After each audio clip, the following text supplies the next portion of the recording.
You can just have a quick look at what my achievements have been. The purpose of this session is actually to make technology fun and integrate technology in a fun way in your lessons. Again, I will be looking at one or two applications which use technology instead of using a normal PowerPoint to show the product.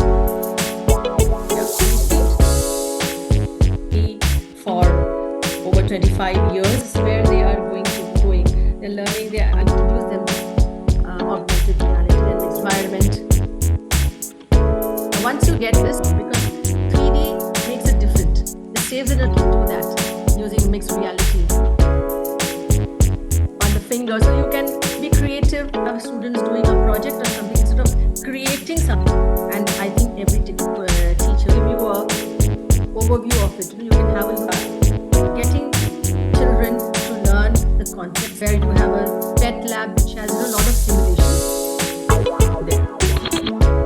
Joy of